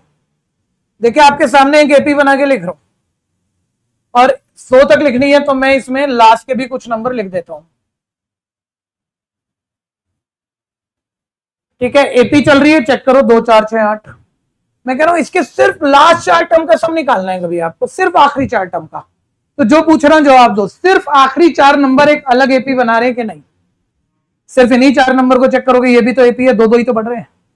अगर इन 4 नंबरों का सम निकालना हो तो एक बच्चा मुश्किल जिसको बनाना वो तो ऐसे बोले कि भैया एपी के लास्ट 4 टर्म का सम का तो देखो सम के फॉर्मूले से सम निकलता नहीं, आखिरी के 4 का नहीं निकलता, तो सर या तो पहले शुरू से सबका निकालो और शुरू से यहां तक का निकालो, और शुरू से सबका निकाल के शुरू से यहां तक का माइनस करो, फिर ये 4 का आएगा, ये मुश्किल हो जाता है थोड़ा सा। अब हमें आखिरी 4 का ही निकालना हो और ये बहुत ज्यादा भी नहीं है, 4 ही है, तो तुमने वो 4 नंबरों की एपी अलग लिखी, ये भी तो एपी है, और एपी में 4 नंबरों का सम का क्या फॉर्मूला है, n नंबरों के सम का क्या फॉर्मूला है, n/2 into first term plus, यही आ गया भाई, ये खुद एक एपी है, इस एपी में 4 नंबरों का सम निकालना है तो n/2 4/2, और इसकी फर्स्ट टर्म ये रही, लास्ट टर्म ये रही, डाल दो, हो गया काम, छोटी मैथ है। लेकिन बच्चा बिना कहे सब हर कोई यूज नहीं कर रहा, कोई दिक्कत है तो बोल देना, सिंपल बात, आ जाओ। अब आप लिखवा दो मेरे को पूरा क्वेश्चन, बोलो एपी की पहली 4 टर्म का सम 56 है, श्यानापंथी से जवाब देना, पहली 4 टर्म के सम को S4 लिखना पसंद करोगे या a प्लस जी करके लिख दोगे, सर 4 ही तो है, S4 करके भी वही इक्वेशन बनेगी, फॉर्मूला डालने के बाद 3 लाइनों के बाद, अलग नहीं बनेगी, टाइम खराब कर लोगे, 4 ही है, 40 थोड़ी है, तो a plus D, a plus 2d, a plus 3d, पहली 4 टर्म का सम 56 है, सिंपल कर लो, a 4 बार ही ऐड हो रहा है 4a, d plus 2d 3d plus 3d 6d, common number से डिवाइड करके छोटा भी आप कर ही लोगे, डिवाइडेड बाय 2, तो ये हो जाएगा 2a plus 3d is equal है 28, एक लीनियर है, एक और बन जाए तो adn जो पूछेगा सब निकाल देंगे, कोई दिक्कत है। अब बोल रहे लास्ट 4 टर्म का सम, वो तो हमें भी पता है भाई, लास्ट 4 टर्म का सम किसी एक तरीके से 10वीं में 11वीं में जो थोड़ा बहुत सीखा हुआ वो तो मुश्किल पड़ता है, सबका सम फिर शुरू वाली का सम फिर हटाओ, सर इससे अच्छा लास्ट nth है, उससे पिछली n-1, उससे पिछली n-2, उससे पिछली n-3, ये 4 टर्म भी तो एपी बनाएंगे, इन चारों का सम अलग से निकाल लेते हैं। बोलो लास्ट 4 टर्म खुद एक एपी बनाएंगे, an-3 टर्म, an-2, यही है ना उस एपी की लास्ट 4 टर्म, इन चारों का सम बोलो भैया 4/2 इंटू इसकी फर्स्ट टर्म जो कि n-3 है, इसकी लास्ट टर्म जो कि एन टर्म है, इन सब का सम, लास्ट 4 टर्म का सम कितना दिया हुआ है मेरे को 100। एक और इक्वेशन लो, ठीक है, साथ रहना भैया। ये इक्वेशन तो ऐसी अच्छी वाली नहीं है, ये इक्वेशन तो मतलब वेरिएबल वाली भी तब बने जब n माइनस थर्ड टर्म बताओ। एक बार ही बताना, जो इस एपी में, ये एक अलग एपी है, जो इस एपी की पहली टर्म है वो ओरिजिनल एपी में कौन सी टर्म है, बोलो ना। ओरिजिनल एपी में कौन से नंबर पे है, एन माइनस थर्ड टर्म है। तो ओरिजिनल की एन माइनस थर्ड टर्म का फॉर्मूला तो तुम्हें आता है, वो ओरिजिनल की एन माइनस थर्ड टर्म आ जाएगी, और जो ओरिजिनल की एन माइनस थर्ड टर्म है वो इसकी फर्स्ट है, वो इसकी फर्स्ट भी आ जाएगी। तो बोलो ओरिजिनल की एन माइनस थर्ड टर्म का फॉर्मूला। बच्चे जो आप जब बोल रहे होते हैं ना, आप लिख रहे होते हैं, आप अपना बड़ा वाला नुकसान करने जा रहे हो। ठीक है, अगले 20 दिन में दिखा दूंगा, कम से कम आधा बैच आपसे आ गया। ठीक है जी, कितना आता है बताओ, 2-4 बातें पूछ लो फिर सुनो ना। हाँ जी, तो मैं ये कह रहा हूं, जो आखिरी 4 टर्म है, जो ओरिजिनल एपी की आखिरी 4 टर्म है, पहली बात वो एक एपी बनाएगी। दूसरी बात 4 का सम निकालना, n/2 first term plus last term भर दिए अभी बस, और 112 है। और जो इस एपी की फर्स्ट टर्म है, यहां थोड़ा सा बारीक चाहिए आपको कि काम चलाना है चला लो, लेकिन सोचोगे तो कंफ्यूजन भी हो सकती है, उसी का जवाब दे। जो इस एपी की फर्स्ट टर्म है वो ओरिजिनल की कौन सी है, n माइनस थर्ड। तो ओरिजिनल की n माइनस थर्ड निकाल दो, इसकी फर्स्ट आ जाएगी। तो ओरिजिनल की n माइनस थर्ड का फॉर्मूला बोलो ना, ओरिजिनल की nth का तो पता है सबको, a प्लस एन माइनस 20। तो ओरिजिनल की n माइनस थर्ड का बोलो, n माइनस 3 माइनस 20। यहाँ मैंने रोका किस लिए, कोई कोई बच्चा पैटर्न पे देख के कर जाता है, पूरा n माइनस थर्ड टर्म ही तो डालनी है, उसका तो फॉर्मूला पता ही है, वो भी ऐसे ही लिखेगा सेम। बस उसने ज्यादा नहीं सोचा, और कल को ज्यादा सोचेगा कंफ्यूज हो जाएगा। वो ज्यादा में ये सोच गया, मैं यहाँ n माइनस थर्ड टर्म का फॉर्मूला क्यों डाल रहा हूँ, मेरे को तो इसकी फर्स्ट टर्म चाहिए थी। तो भाई जो इसकी फर्स्ट टर्म है वो ओरिजिनल की कौन सी है, n माइनस थर्ड। ओरिजिनल की n माइनस थर्ड इसकी फर्स्ट है, ठीक है भैया। प्लस बोलो जो इसकी लास्ट टर्म है वो तो ओरिजिनल की भी लास्ट है, और ओरिजिनल की लास्ट का क्या फॉर्मूला, a प्लस एन माइनस 20। अब ध्यान से देखो बच्चों, तो कोई मुश्किल बात जरा सी भी नहीं। दोबारा पहली 4 टर्म का सम आप 10th में भी लिख देते, आखिरी 4 टर्म का सम an n minus 1 n minus 2 n minus 3 लिख सकते हो, ये अपने आप में एक एपी है। इस एपी में n/2 first term last term formula वगैरह डाल चुका हूं। अब सर वो n कैसे आएगा, उसमें भाई फर्स्ट टर्म भी 11 दे रखी है, a 11 यहाँ डालो, बोलो क्या आ जाएगा, d। a और d उठा के यहाँ डाल देना, बोलो क्या बचा, n लीनियर है, शिफ्ट कर दो है ना, आगे खत्म। कुछ और करना है कर लो फिर, तुम्हारा अरे करना है यार, चलते क्वेश्चन थोड़ी देर छोड़े जाते हैं। a 11 2 इंटू 11 प्लस 3d, जल्दी जल्दी हाथ चलाओ भाई। 28 माइनस 22, 3d इज इक्वल है 6, d आ गया 2, a 11 d2।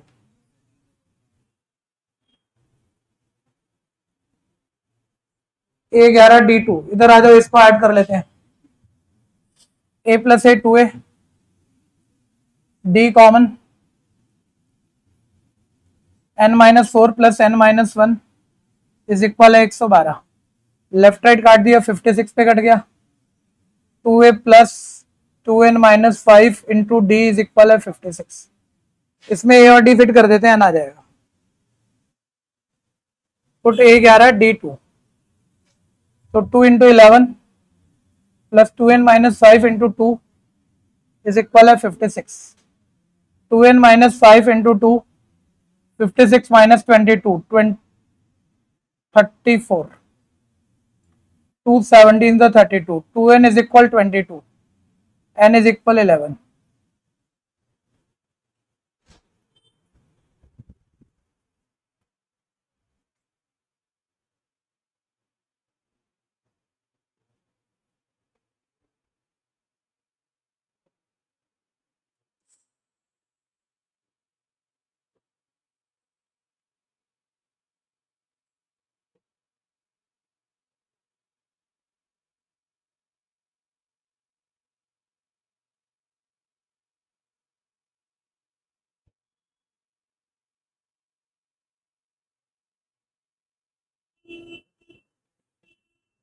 कुछ पूछना है कहो, किसी ने भी कुछ पूछना है तो बोल दो।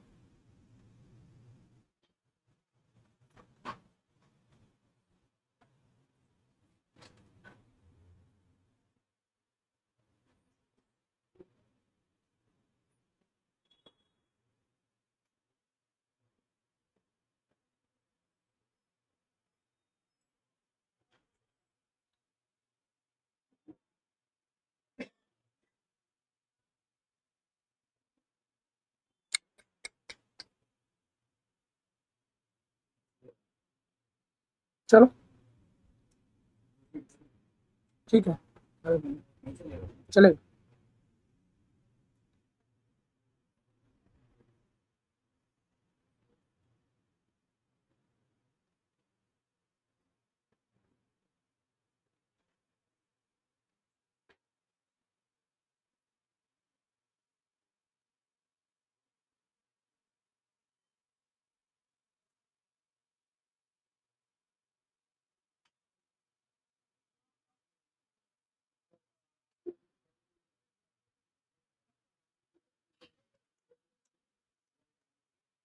गलती कर दी बस, मेथड गलत नहीं है, कैलकुलेशन एरर हो गई कुछ प्लस माइनस में, मेथड तो बढ़िया था।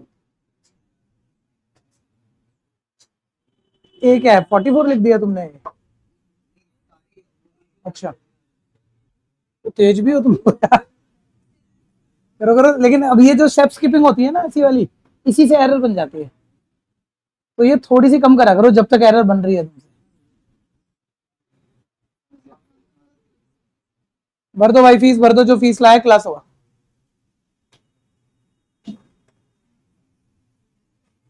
नहीं नहीं, टेस्ट अभी तो वही है, कल ही तो टेस्ट हुआ है। इतने टेस्ट लेके हम कहाँ जाएंगे भाई, चेक भी नहीं कर सकते इतनी जल्दी तो हम। क्लास आएगी मंडे को, अब टेस्ट नहीं है, मंडे को क्लास आएगी, ऑनलाइन लीव कर सकते हो बच्चे।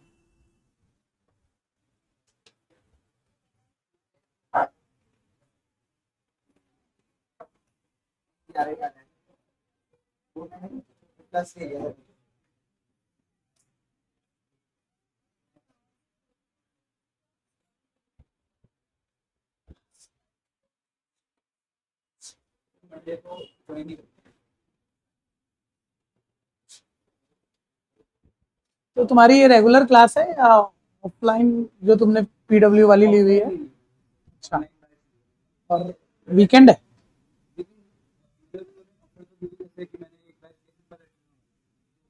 मंडे टू फ्राइडे, कभी कभी सैटरडे भी होती है छुट्टियों में।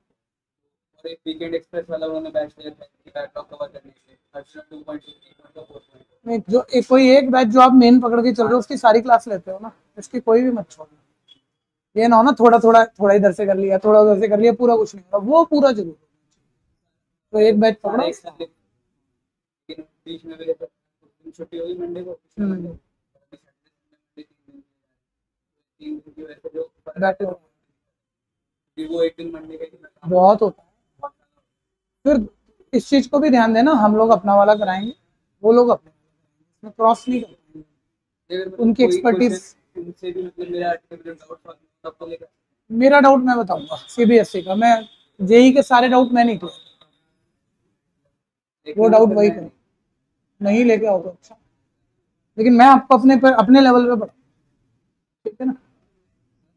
मैंने अपने स्कूल में कॉमर्स लिया ना, उसमें हमें स्टैंडर्ड मैथ दे रखा है, ये फ्राइडे कौन सा स्कूल है? और कॉमर्स लिया ना आपने? मैंने कहा कॉमर्स में फ्लैट में तो आपके स्कूल में ऑप्शन ही यही है, तो पहली बात अप्लाइड में तो इससे बिल्कुल अलग है, सेम नहीं है, उसके लिए तो ट्यूशन हमारे पास तो है ही नहीं, ठीक है ना? ऑप्शन नहीं बन रही है तो वो लेना चाहिए, कॉमर्स वालों को नुकसान नहीं है उसका। कॉमर्स में 12th के बाद जो एंट्रेंस होते हैं उसमें हमारा अप्लाइड मैथ्स वाला ही पोर्शन आता है, स्टैंडर्ड मैथ्स वाला नहीं आता, कम आता है, ठीक है ना? तो अप्लाइड मैथ्स का नुकसान कोई नहीं है, लेकिन उसकी ट्यूशन मेरे पास है।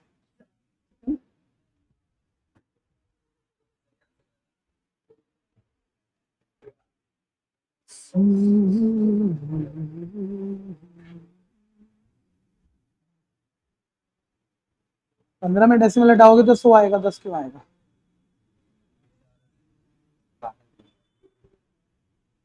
कुछ नहीं है, इतना उलझा के क्यों करते हो? 0.15, इसको 0.1 लिख लेना मेरे भाई, 1/10 लिखिए मत, 1 माइनस 0.1 ऐसे,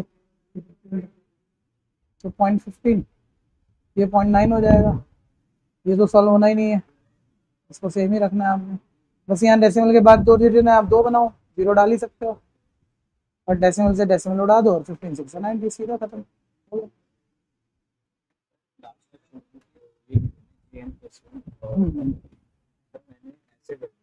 A3 A2 plus A1 sir ये इसका क्या है? आपने first second third fourth fifth term तो निकाल ली, लेकिन वो पूछ ही नहीं रहा, पूछ रहा है इसकी वैल्यू बताओ जब n 1 है और 5 पीछे आंसर नहीं है ना, ये देखो तो सही। अब तुम्हें ये पूछा है तो तुम इसमें n की जगह 1 डालो, तो 1 + 1, और n की जगह 1 डालोगे तो A1, यानी वो A2 और A1 की रेशियो आपने निकाल रखे, यूज होने, लेकिन ये तो नहीं पूछा, पूछा तो यही। तो अब A2 1 है और A1 1 है, चांस तो बताओ।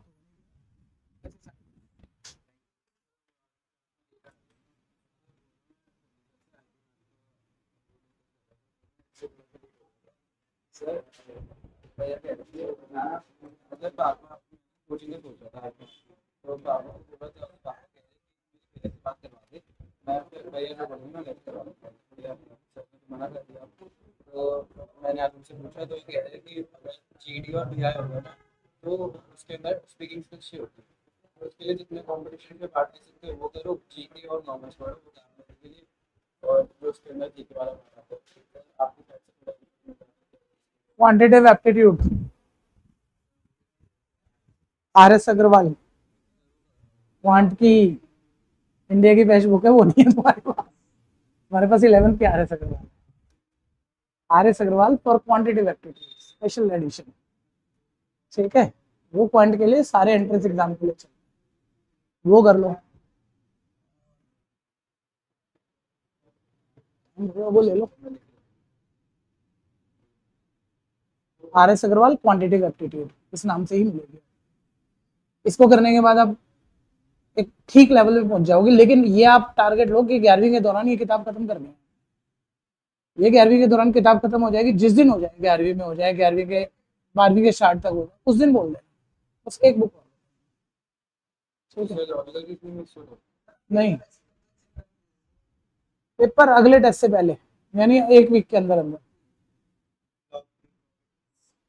बतानी है।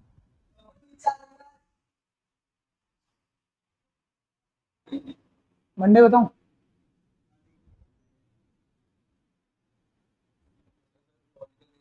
LR के लिए यार, इसकी जो एक्चुअल किताब आती है ना वो टीचरों वाली किताब तो है, लेकिन वो आप उससे कर ही नहीं पाओ ना, इतनी मोटी किताब है, यहाँ से शुरू होती है यहाँ तक, इतनी तो मोटी किताब, वो भी RS अग्रवाल, इंडिया के सारे टीचर उसी से पढ़ के पढ़ा पूरे इंडिया के, लेकिन वो बच्चों के लिए नहीं।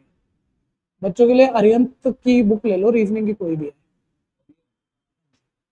इवन एंट्रेंस के जितने एग्जाम है ना आपके, उन सब में अरिहंत इंडिया का नंबर 1 पब्लिकेशन है, सारे एंट्रेंस की बुक छापते हैं, क्वांट की भी बुक छापते हैं, लेकिन क्वांट की वो बुक जो छापेगा ना वो आपको इसके मतलब कि 30 क्वेश्चन दे देगा, 40 क्वेश्चन, 30-40 क्वेश्चन करके कुछ होना नहीं, हमने पूरा टॉपिक करना है। RS अग्रवाल क्वांटिटेटिव एप्टीट्यूड पूरा टॉपिक चल, हाँ जी, पूरी क्वांट खत्म हो जाएगी आपको। हाँ वो ठीक है। क्वांट में कोई भी दिक्कत आए मैं बैठूं, रीजनिंग में कोई भी दिक्कत आए संदीप भैया, जीके में कोई भी दिक्कत आए संदीप, मतलब जो बुक कैसे करना है क्या करना है उनसे पूछते रहो और वही करते हैं। ये तो जरूरी है, ये सबसे पहले जरूरी है। और इसमें भी क्वांट में मैं बता दूं, ये जो बुक बताई है ना ये सारे एग्जाम के लिए सही है कॉमर्स वालों के लिए, लेकिन ये आईपी मैट और कैट के एग्जाम के लिए सही नहीं है। ये लेवल 1 है बस, नहीं RS अग्रवाल ये लेवल 1 है, उसका लेवल बहुत अच्छा है। लेवल 2 के लिए फिर PYQ और कोई किताब किसी कोई इंडिया में बना नहीं सकता, उसका लेवल इतना अच्छा आता है, तो उसके हमें 15-20 साल के पिछले पेपर उठा के करने पड़ते हैं। फिर उसकी कुछ लिमिटेड क्वेश्चनों की किताबें हैं, जो बहुत मोटी मोटी किताबें नहीं है, बस वो किताबें करनी पड़ती है और तैयारी हो जाती है। नहीं मोक तो सवाल ही नहीं है भाई, पूरा दिन लग जाएगा, तो 12वीं तक खत्म कर ले, उसके बाद तेरे को एक चैप्टर खत्म करने में पूरा दिन लग जाएगा, नहीं कर पाएंगे मोक में, कि पिछले 10 साल के मोक 10 ही क्वेश्चन करेगा, 10 क्वेश्चन नहीं निकलेंगे, उसमें स्टेप बाय स्टेप चलना है।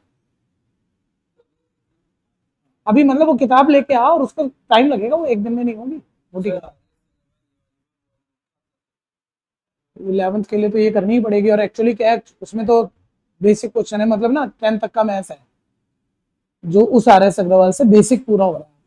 अब लेकिन इस आईपी मैट में हमारा 11वीं का सीक्वेंस ये सब आता है, सबकी अच्छी नॉलेज होनी चाहिए, ठीक है। तो मेन फोकस आपको इसी पे करना है, कहीं भी डिस्ट्रैक्ट मत हो जाना, बस इससे जो बच के टाइम मिल रहा है ना वो सारा उस किताब पे। कि एक्स्ट्रा में जो हो रहा है हो चलेगा, ठीक है। और धीरे धीरे करके हो जाएगा, मतलब इस पूरे साल में तुम वो एक किताब निपटा पाओगे, अच्छी कोशिश करोगे और बड़ी बात है।